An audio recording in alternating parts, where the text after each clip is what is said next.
Hey, everybody. Well, I'm here once again with Dana. Hi, Dana. How you doing?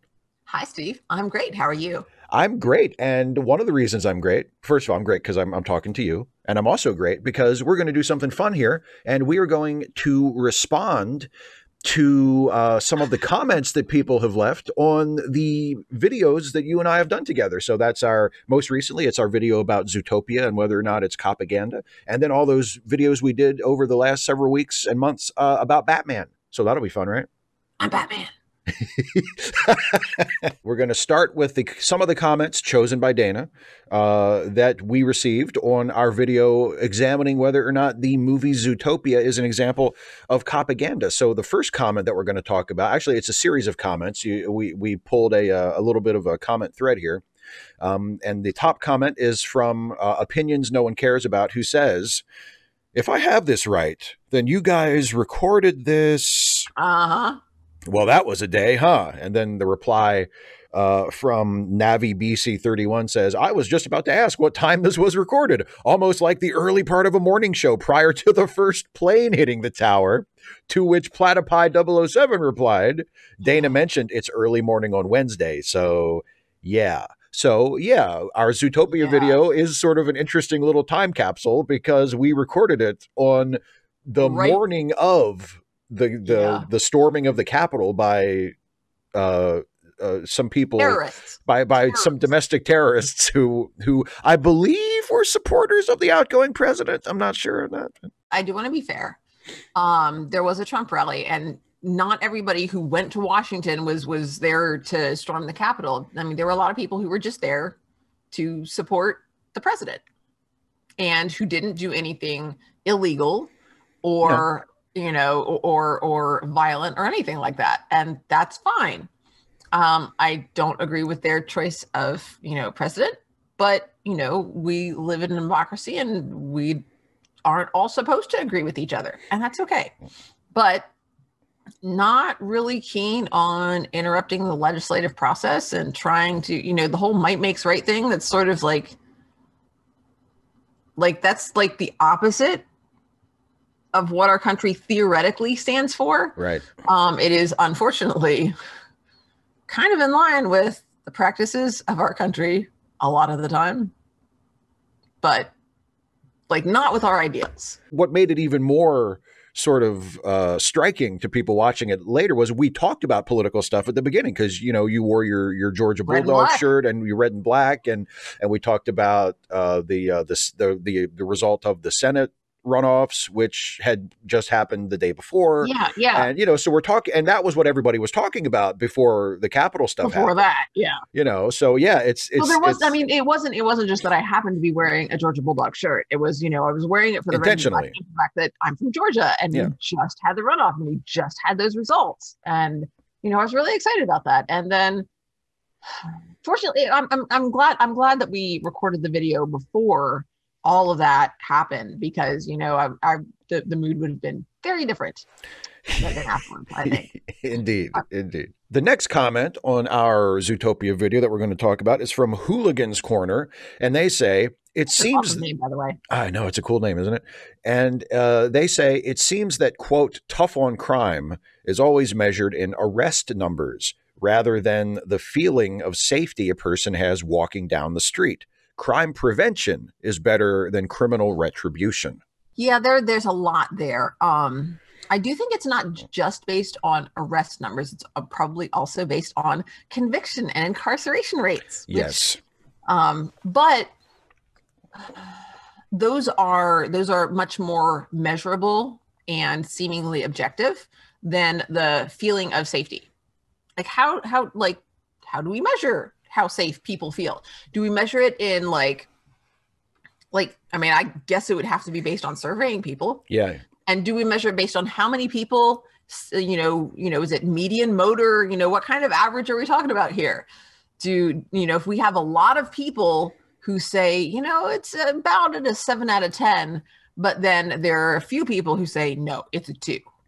To what, how do we rate those? And so those are difficult to those are difficult to express and understand on a large scale. Like as an individual, you know how safe you feel at any given time. Right. But on a population scale, it's harder to do.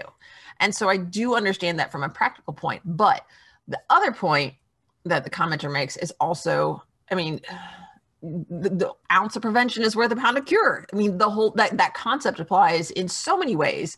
But the idea of reducing the need for retributive justice by focusing on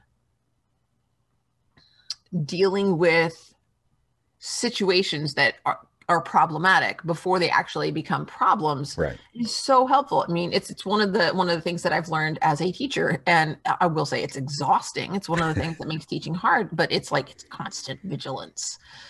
Like you're paying attention and just sort of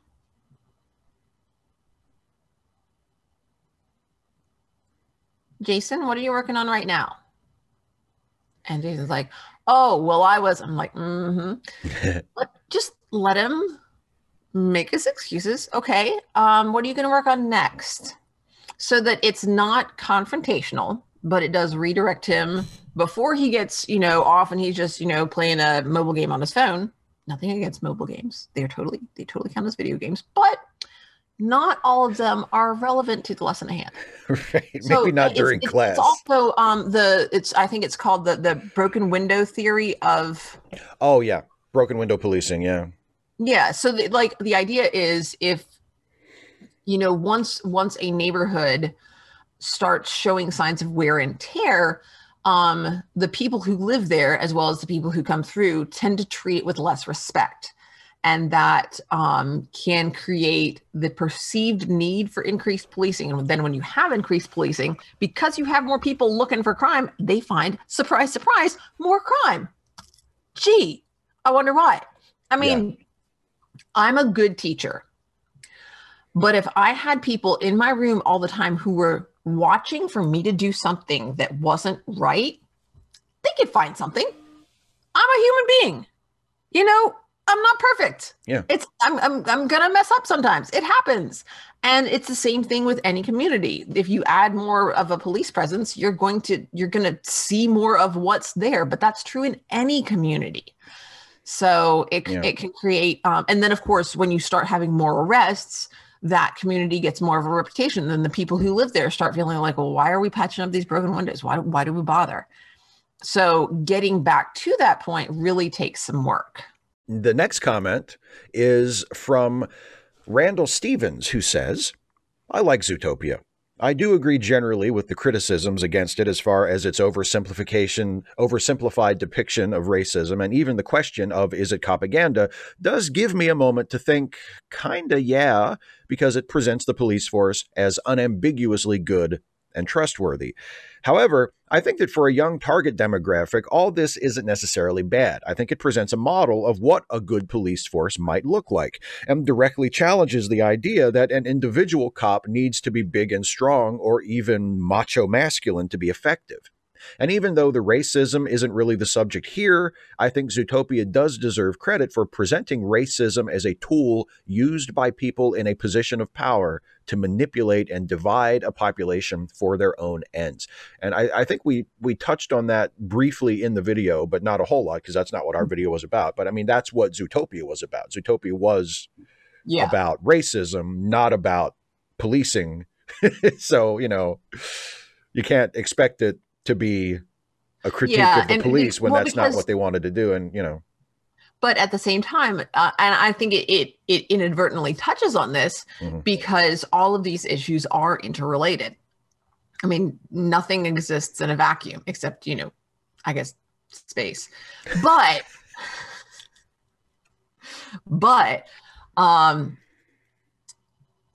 the fact that it brings up racism in this way, I mean, because they're talking about policing, it potentially raises these questions. It doesn't address them effectively because that's not the story that it's choosing to tell. But I think it's a valid critique to say, should it have done more to touch on those issues. And you can't do everything in, the length of a feature film, especially Right. when it's aimed at kids who, are going to be wiggling in their seats if you try to keep them there too long. But I think it does, the idea that it brings up what a good police force might look like. And I think it brings up that question, but I don't think it provides an example of what a good police force does look like. Because I think that's hard for us to imagine. We're used to what we have. Yeah. As humans, we're very adaptable. And that can provide challenges as well as opportunities, because it's easy for us to get used to stuff. Yeah. And we're used to what we have. And so it's difficult for us to envision something different, even though historically there are other options that we can look at and say, oh, yeah, this group of people did this way. But, we get caught up in what is, and it can be difficult to imagine something else.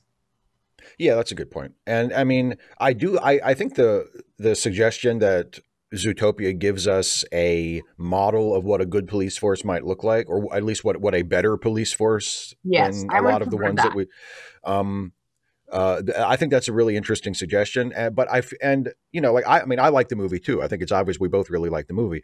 But in terms of that, I feel like I would be more willing to give the movie credit for that if I felt like that was something that was intended on the part of the storytellers. And again, that I feel that's just not what the movie was about. I do think the police department as depicted in Zootopia, and I do think like the character of Judy is a good role model for that and a good representative. To be a good cop, you don't need to be a big burly macho, overly aggressive guy. I think that's all great, but I don't think that was necessarily intended. I think that's something that if you want to take that from the movie, you can. And if you do, that's great, but that's not something that is there for us, intentionally for us to find. It's sort of us bringing something to the movie. The next comment is from Terrelton Lives, who says, I still enjoy this movie, even though despite its intentions, it's pretty idealistic and naive about the state of the police and racism. The analogy they tried doesn't quite work. There really isn't a good analogy to real life here, as the minority here doesn't have the same discrimination and the coding is weak.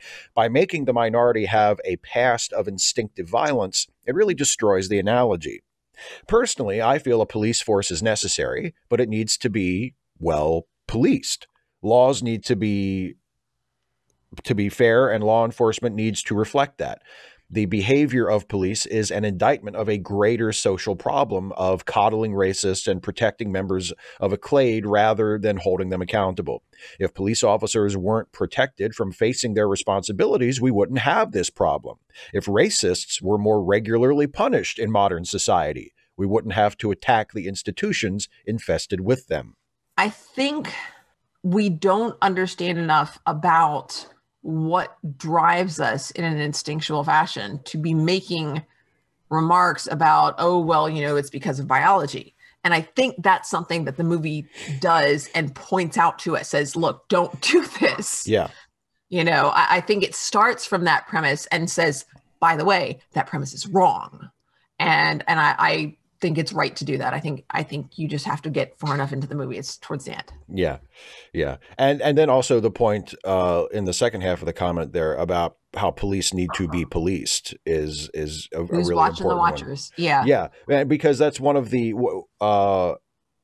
as you know, because we've talked about it, I am partway through writing a video that I may never actually finish and do. I still have it in my tabs.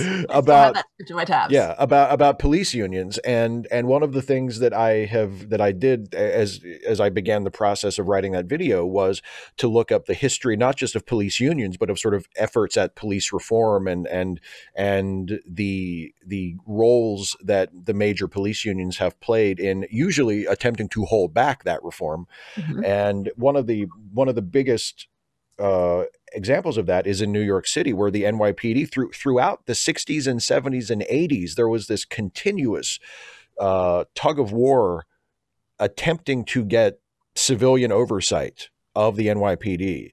And the police union, of course, did not want that at all. And depending on who the administration was in power, the city government and of course people and advocacy groups really wanted this to happen, to have a civilian oversight board with real power that had the power to investigate, to suspend people, to recommend people for prosecution, like to oversee the operations of the NYPD, so that there would be some group that the cops would have to answer to. Unions shouldn't want bad people to be cops. Like, that's not good for their other members. Right. Unions shouldn't want cops to have to carry guns. Like, unions should want there to be should be in favor of, more, requiring more background checks and registration for gun ownership and things like that, because that makes their jobs less dangerous. Right. On to the next comment.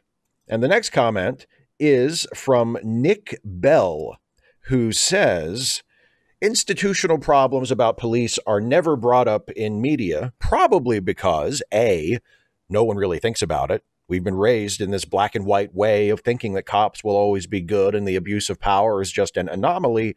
And B, police associations and other forces are probably influencing media to always portray the police as a good force. Same as how the DOD pours boatloads of money into Michael Bay's movies because they always put the military in a positive light. Most people, unless they are specifically engaged with these issues, if you're just some person who just watches the news and watches TV, and unless you've had a particular experience to sour you on the police or to open your eyes about this sort of thing, you probably have the same assumption, like, well, cops are, they're mostly good. The police are generally a good thing, and if a cop does something wrong, that's the exception, not the rule.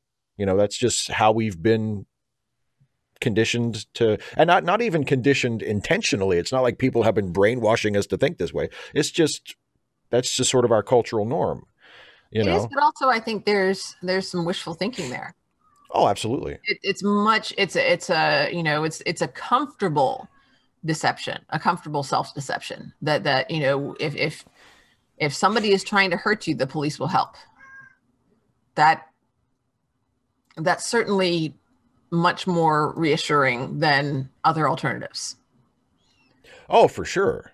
So yeah, I agree. There's definitely a level of comfort there of, you just want to believe that the cops generally have the public good in mind. And the cycle, you want to believe it. Plus, those are the stories we tell because those are the things that we want to believe. And so those stories help to perpetuate that there's reason for that belief, that it's not just that you want to believe. Next comment is from Hexer Sai, who says, I have two issues with this conversation. One, you are expecting too much of a children's movie. It is easier to depict racism and a conspiracy than having a movie dealing with institutional problems. Also, in the case of the latter, what take-home message would it have for kids? Two, you are considering an American police perspective, but the audience of Disney are global kids. Typically, they show American-style cops in these movies, but other countries know extremes, such as the Indian police using sticks and beatings on the streets to police people, or the UK police who do not carry firearms. Disney is likely to go for a stereotype that will match most of its viewers. I think the USA is one of those extremes in the negatives. The views of cops are also very different here in the Netherlands. The training is focused on de-escalation, with the population not having guns. Police don't approach in fear of getting shot. As such, police are seen more positive and people who serve and protect their community rather than harm it. Laws do limit what they can do to maintain balance of power. Sometimes the police are frustratingly limited that way. However, stories about USA cops are often so bad, so unjust and terrifying. It's one of the reasons the USA is not on my vacation list. So, do you think we're expecting too much of a children's movie? There have been a couple of comments mentioning the fact that it's a movie for kids. And a movie for kids, I no excuse whatsoever. Kids can give them more credit than that. Yeah. The key is you want to introduce the issue in a way that is genuine, but not too complicated, like not too many fiddly bits going together. And that's one of the reasons they chose to focus on racism for this, is really the analogy they're going for. But they don't get into, the fiddly bits of, the history of racism in America, because that goes beyond the scope of the movie, which is what I think this commenter is talking about. Yeah. So there are, but I don't think the fact that it's a kids movie means that it shouldn't deal with these issues about, institutional problems. I think that movies can do that in a, I don't want to, in a, not just, when I say child friendly, I don't mean like protective way. I mean a way that kids can understand and can begin to ask questions about and begin to investigate on their own. As a teacher, I'm all in favor of getting kids to be curious and encouraging them to do, further investigation. I mean, that's like a kid thing to do, is like to get excited about something and want to find out more. And the movie shouldn't, I don't think we're expecting the movie or asking the movie to provide all of the answers. No. And I think that would be unreasonable. But I think it could do more to inspire curiosity in kids about the history of policing in America and in different countries. This leads into the next comment, Nice. which is from Percy the Clown, who says, I liked the movie as a starting point for talking to my kids about these sorts of issues. No less than 2-hour film for kids that tackles huge issues like racism or policing, as it is done in our society, is going to be able to do much more than touch on a few major points. It did give us some heavy things to discuss, which was good. And that touches on the point that I wanted to make in reference to the comment we were just talking about, which is when we talk about Zootopia in terms of is it propaganda or not, we're not, and you said, you don't think that we're asking too much of the movie. I don't really see us as asking anything of the movie. I see it as taking the movie as a starting point for a discussion. And we're not really saying we think that they should have made a different movie. We're saying that given the way Zootopia depicts certain things, it raises certain questions and makes us think about certain issues. And yeah, maybe there are things it could have done differently to depict policing in a different way or whatever. Maybe they could have just made a whole different movie that was about policing instead of about racism. But that's not the movie they made. That's not the movie I'm saying they should have made. I'm just saying the movie that they did make contains certain things that raises certain questions and encourages us to think about things, which I think is great. And which I think is what this commenter is sort of getting at. Yep. And I definitely like the idea of movies that make kids ask questions. Yes. And I wish more parents were receptive to that. Not that it's uncommon, but there are parents who just don't want to deal with those questions. And I think that's sad, and especially, okay, so story time. Y'all can skip ahead in the video to where Steve starts introducing that comment. So before teaching, have I told you about the baby bunny? I think I've told you the story. I think you have. Yeah. This was from back when I taught pre-K for a year. Yeah. And this was a group of 4-year-olds. And because we had, that many people, that many students, we had 2 teachers in the room. And at the time it was me and Miss Nancy. And after nap time, we would go outside and play, and they would, run around. And then we would come in and just sort of help them settle down. We would have a story. And so Miss Nancy chose the story, The Baby Bunny, which was in the kids' library. And it was about a little girl who had a little white pet rabbit. And this rabbit decided that it wanted to go explore like the outside world. So the rabbit ran away and ran all the way through the yard and under the fence and into the woods. And the woods were, dark, and the grass was tall, and it was really fun to explore. And the little white bunny found a forest brown bunny. And, they played together that day, but then it started to get dark and it started to get cold. And the brown bunny went to its bunny burrow, and the pet bunny was all alone again. And so the pet bunny went, found his way back and went back and went home. And so the little bunny had an adventure. And then shortly thereafter, the little bunny, the little pet bunny, had babies. Oh. Yes. And interestingly enough, there were some questions. Well, interestingly enough, we had some genetics in there because they were white and brown. Interesting. And so we finished this, but the white bunny stayed with the little girl who owned the bunny and took care of it, and decided that one adventure was enough. And that was one adventure was enough, was sort of the end of the story. And so that was the story. And we had one little boy put up his hand and said, Miss Nancy, so I know that the bunnies come from the mommy bunny's belly, but how do they get there? And Miss Nancy blinked and then looked over at me and said, Miss Dana, what do you think about that? I'm like, I didn't pick the story. Oh, thanks for tagging me in, Miss Nancy. I appreciate it. Okay. And I said, well, you know how it takes a mommy person and a daddy person to make a baby person.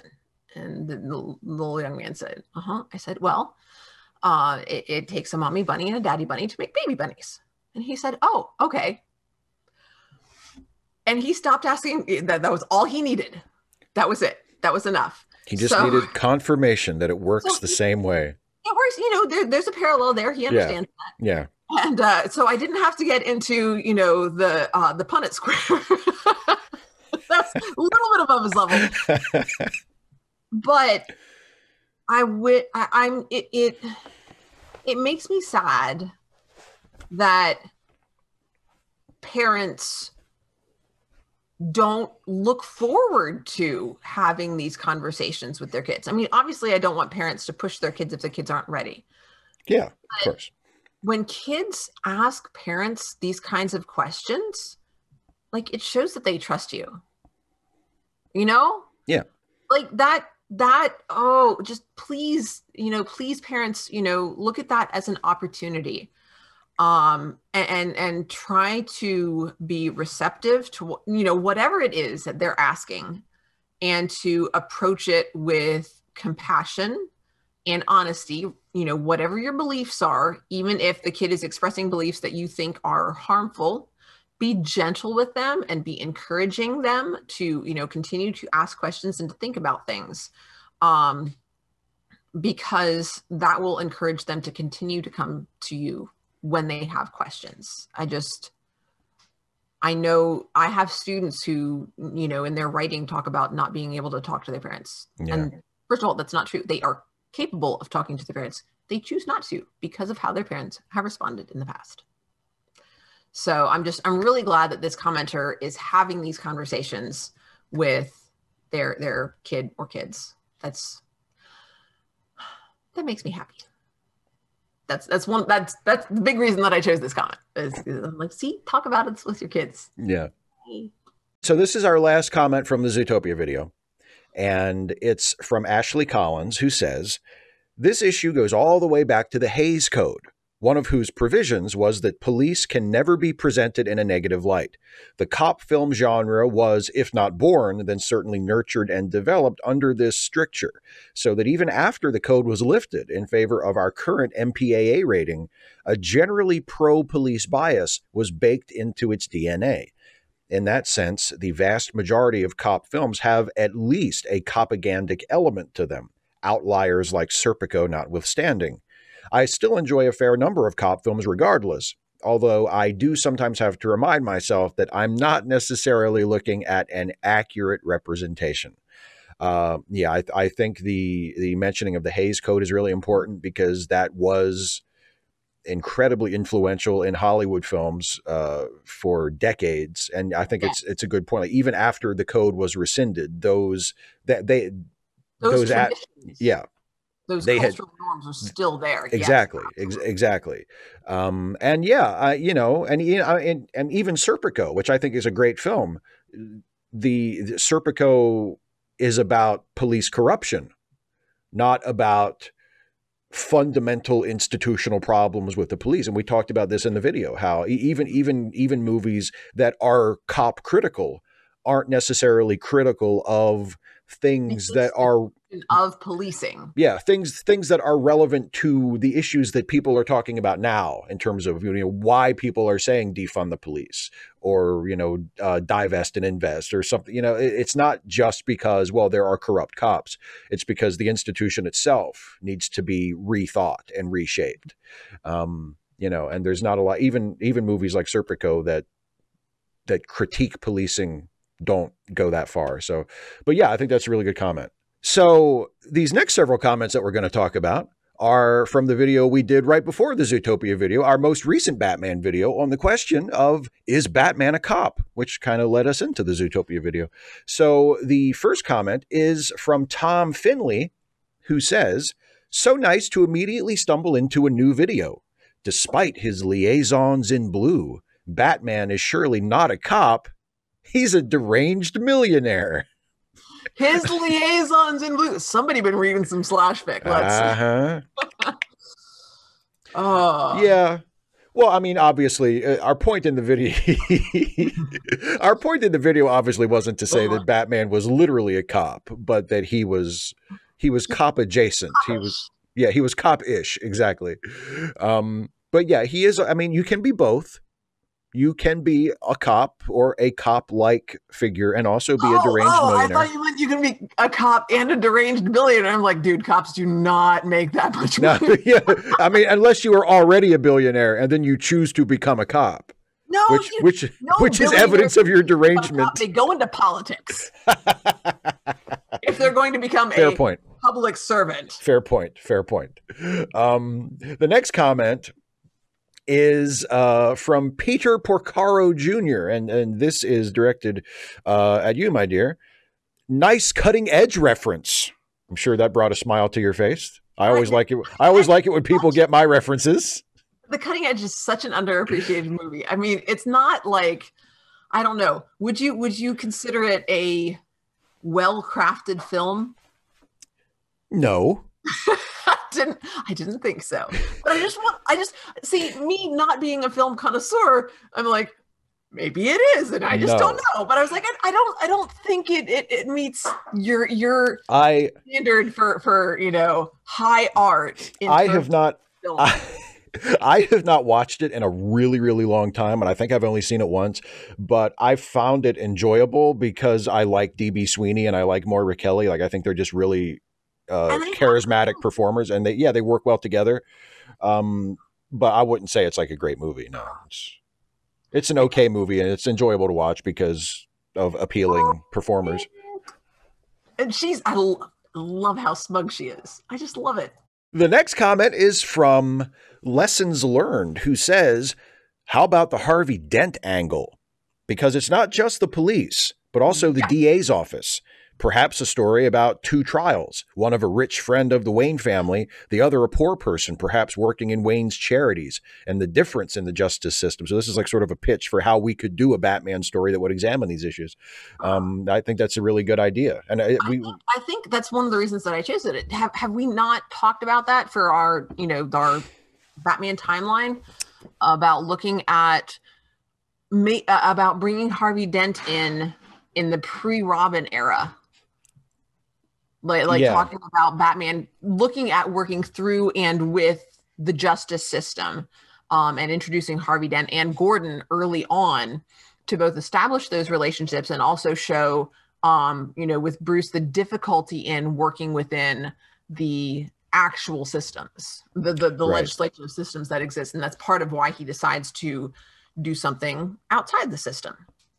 Right. Yeah. Yeah. And obviously Harvey Dent is the perfect, sort of figure to tell that story through, because, and then that also ties in, it connects us to Batman Year One, because in Batman Year One, Harvey Dent is actually the first person that Batman kind of allies with. He is shown to be an ally to Harvey Dent even before he's an ally to Jim Gordon, in that version of the origin. So that kind of goes along with it too. But yeah, I think that's a good premise for a story. Yeah. Or maybe you should write that.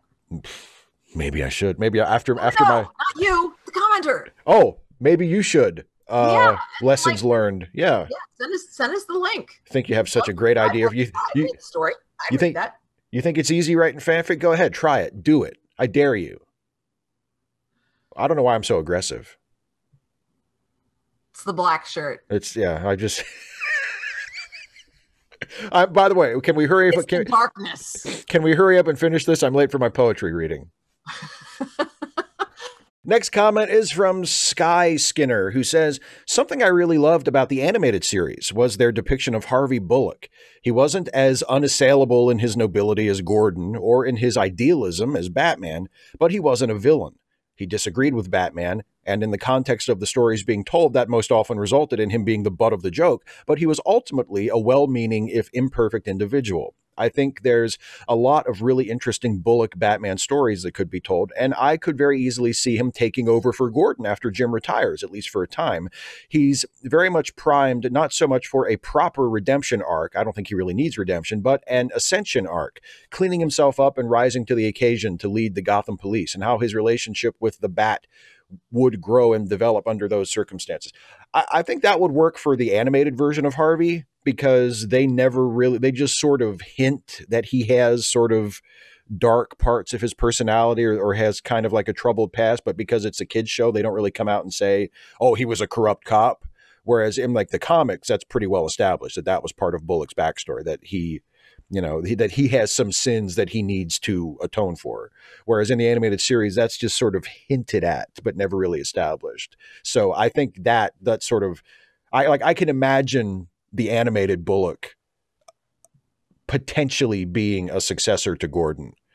But I feel like part of the story, part of the tragedy of Bullock in the comics is that option would never really be open to him because of his past. But I think animated Bullock, you might be able to get away with that. But I would say the same thing this commenter that we said to the previous one. Hey, that's a great story. Go ahead and rate it. And I think and one of the other reasons that I chose this was I think we've talked about some Bullock stories for ours. And then I also wanted to touch on and I think it's in the comics connected to the animated series, but there's like one panel of a police report that Bullock has written and Montoya's gone over in red pen and circled every time that he's written like scumbag or something along those lines and written perpetrator. And then she also circles, at one point he actually writes perp and she circles it and writes, good job. Reinforcement. That's hilarious. Yeah, you told me about that. Oh my goodness. I mean, he does get made kind of the butt of the joke a lot, but I mean, he's just such an enjoyable and interesting character. So I love Bullock. Yeah, I hope we get to do some stuff with him. I love Bullock. Yeah, well, because he's in the Batman story that I mostly wrote and that you rewrote the last scene for. One of the first ones that I read. Yeah. Bullock is in that, and he's only in one scene, but yeah, I mean, he's such a fun character to write, and he's a really, really good character because you can use him. He can be the butt of the joke. He can be serious. He can be kind of grim and gritty, but he can also be funny. And yeah, there's more. Yeah. He's not just that, he is very superficial, yeah, but he's not just superficial. Yeah. And there is a fallen quality to him, but he is also capable of nobility and heroism. So yeah, he's a really good character.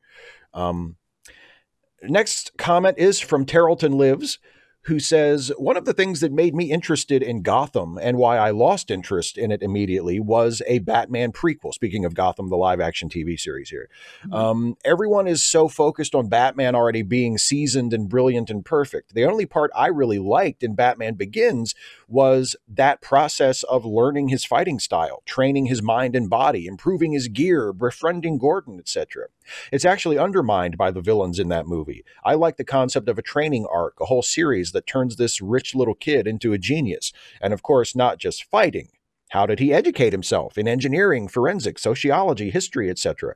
And what about a moral code? Batman trusts the cops too much, or turns off Frank Miller Batman and then has moments where he goes, oh God, what have I done?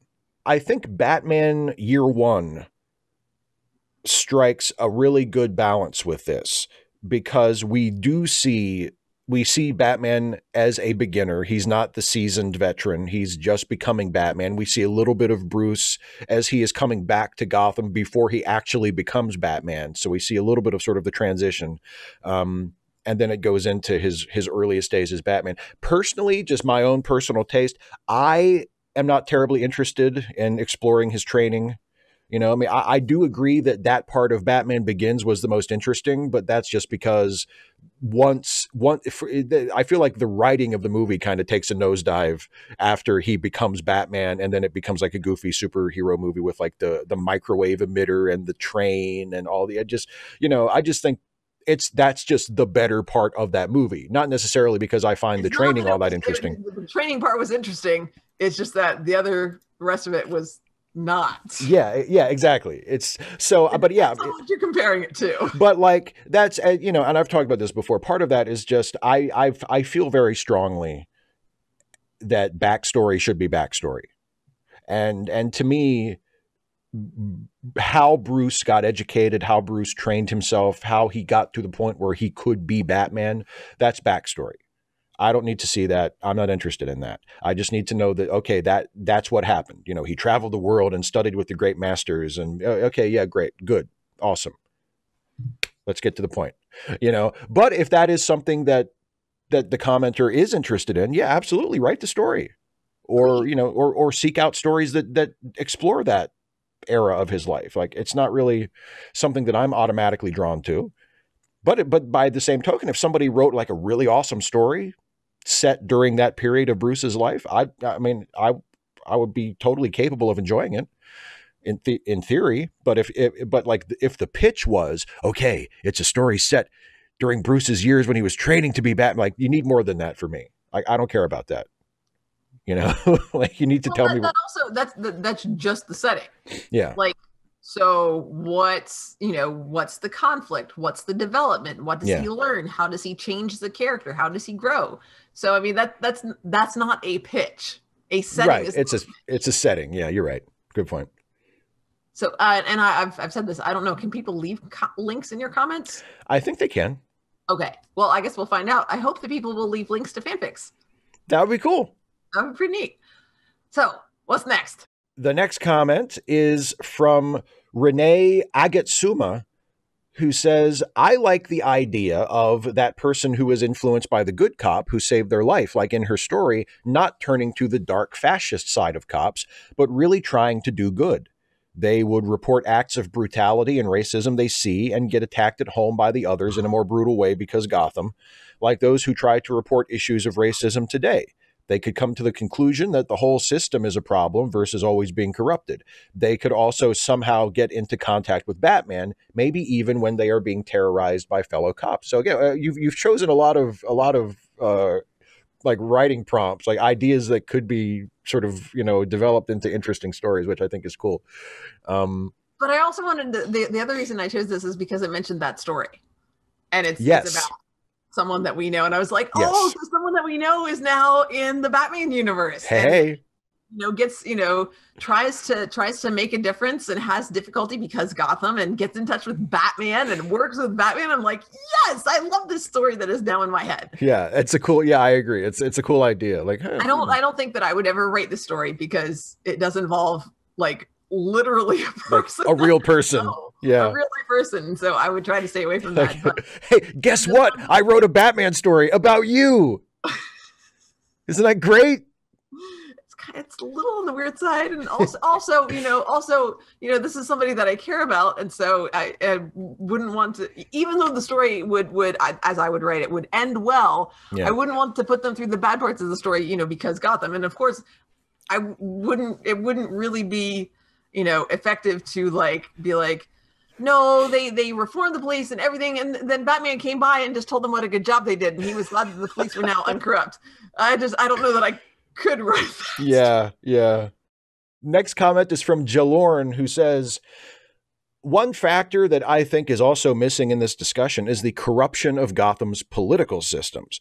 I think you touch on it with the idea of Joe Chill being a cop, thus teaching Bruce that cops can't be trusted. But I think that should also extend to justifying his presence as a vigilante, that it becomes moral to act outside the law when the law is unjust and or broken. The other side is that police reform can actually be dangerous under a sufficiently corrupt political system. Make it easier to fire cops, and maybe it's not just the bad cops who are filtered out, but the good ones.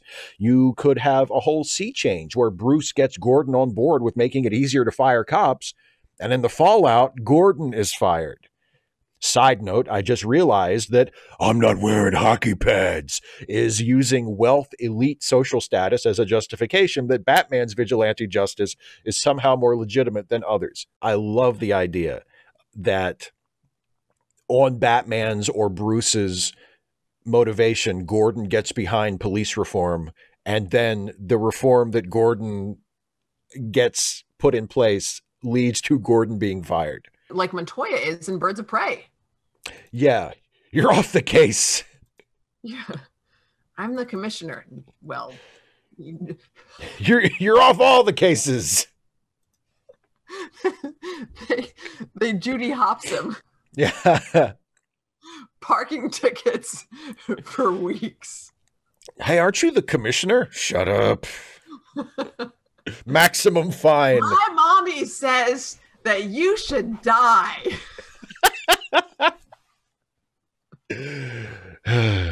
That's hilarious. I am a real cop. I am the commissioner. I am the police commissioner. I am the police commissioner. Oh, that's so mean. I'm so mean. And you know the sad part, the kid who says, "My mommy says you should die," that was Barbara. It's just sad. It's just tragic. That's freaking hilarious. The way that family has been torn apart. It's just. And it's all Batman's fault. It's all Batman's fault. Police reform. The next comment is from Qwerty Uiop. I guess that's how that's pronounced. We'll go with that. A Stories of the Wayne Foundation would be interesting. Prominently feature Bruce Wayne and employees of the Wayne Foundation with Batman fighting crime off camera. The repeating pattern is that the Wayne Foundation serves as an accidental purpose of providing Batman with information about what's going on in the streets. See, I chose this one because it actually, we talked about the reason that those stories don't exist is that there's no interest in them. But apparently we were wrong. And there is interest. So, okay, there you go. There's your assignment. Write that story, link it to us in the comments. I do think, now that I think about it, I don't know if a Stories of the Wayne Foundation series would be enough to carry like say a monthly comic book, but I could definitely see it being like a backup, or like something like a compilation of shorter stories like Black and White was. Yeah, exactly. I could totally see it being something like that.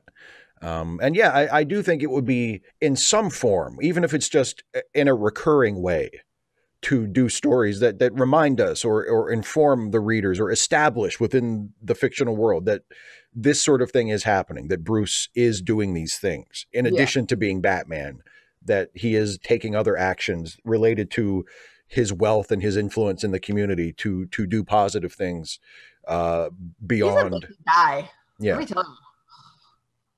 a lot to handle because he's Batman, and then he also runs his business, but then also he runs these freaking charities, and then also he goes to these galas. I mean, dude, I realize like you only get 2 hours of sleep a night, but you still only got 22 hours left in every freaking day. Yeah. Gosh. And some of those are spent in surgery because you're getting beat up all the time. And don't forget, he also has to be a father to Damian. No. Next comment is from Marvin Huff. And in answer to our titular question, is Batman a cop? Marvin says, Batman is well-funded and trained. So, nah. Touche. Well phrased. I could quibble and say, well, I don't know. Some police departments are pretty well-funded. But in general, I think the joke works. No, the departments aren't well funded. they're well supplied with like military grade weapons and ammunition and armor, but that True. that's not the same thing as funding. Right. That's a good point. Getting hand-me-downs from the army is not funding. Yeah. Y'all want a tank? You got some tanks. You want some tanks? Yeah, no. We're getting new ones. Good point. You can have the old ones. The old ones are perfectly fine. We don't really need now. We don't really need new tanks, but we got new tanks because this is America and we get new tanks whether we need them or not. Please, let's move on to the next comment. Yeah, let's move on to the next comment. The next comment is from Paul Chua Jr., who says, if we go by the animated series or the Detective Comics series, Batman would probably find evidence of police malfeasance and weigh the consequences before sending the evidence to Jim Gordon. He tends to be a bit utilitarian. If he thinks Gotham City is better served by letting a few bad cops run free, he will either bury the evidence or keep it for future use. Yeah, I mean, I do think there is, at least as he's been established over the years, there is definitely sort of a grim, pragmatic side to Batman. I can see a lot of versions of Batman being willing to do that, being willing to say, like, this isn't a battle worth fighting. Yeah, there are some bad cops, but I'll keep an eye on them and I'll focus on other things, you know? And if he thought it was not the institution and it was some bad cops, I think that, I mean, he's Batman. If anybody can intimidate a bad cop, it's Batman. Yeah. Yeah, if it was, yeah, exactly. If it was just a bad cop, Batman could just pay him a little visit and say, hey, stop being a bad cop or I'm going to drop you off this roof. And then the cop would immediately stop being a bad cop.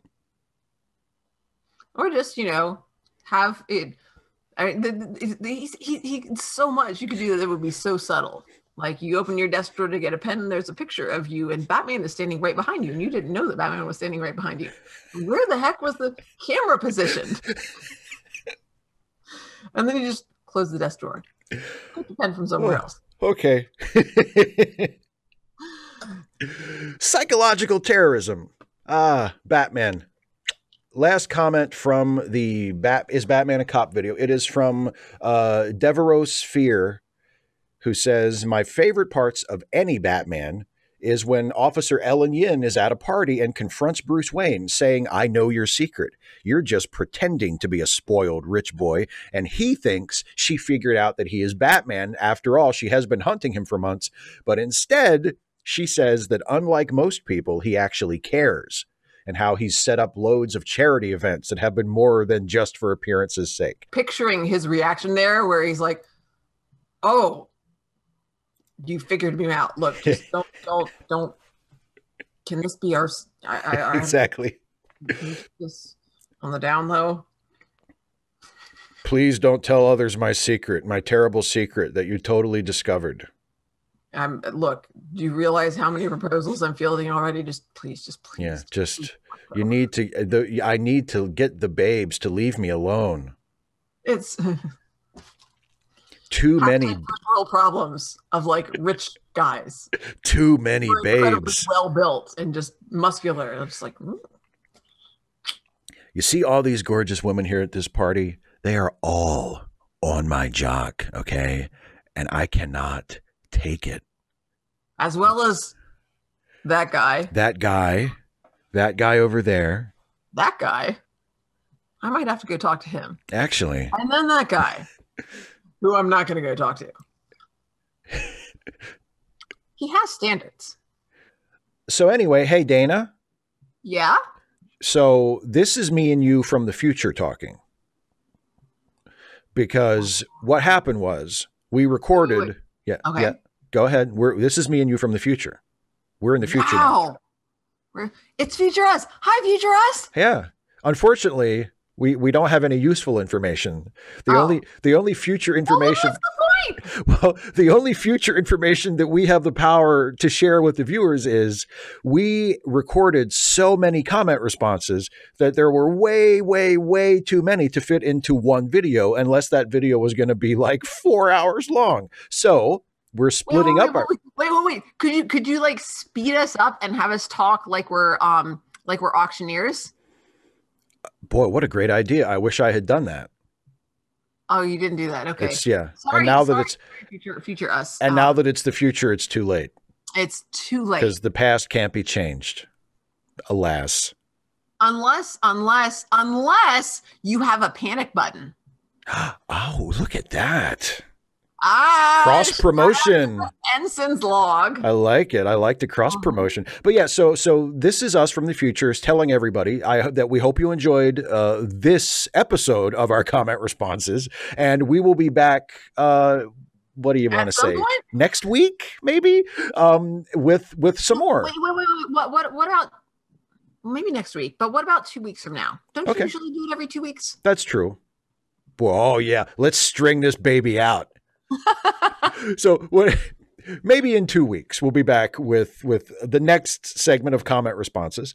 Yeah, because who wants to sit here and watch us for like 4 or 5 straight hours? That's ridiculous. Well, we did. Well, yeah, we did, but we we didn't have a choice. We were making it. And also keep in mind that they have the little space bar there. They can just pause. That's right. But anyway, so we split these. You want to, folks. We split these up into multiple episodes. So this is just the end of the first part. So check back in a couple of weeks for the next part of our comment responses, where we will continue to respond to comments left by the viewers on our first our Zootopia video and then our subsequent Batman videos. So yeah, that's it for now. See you next time, everybody. Thanks for watching. Thanks so much, everybody. Bye.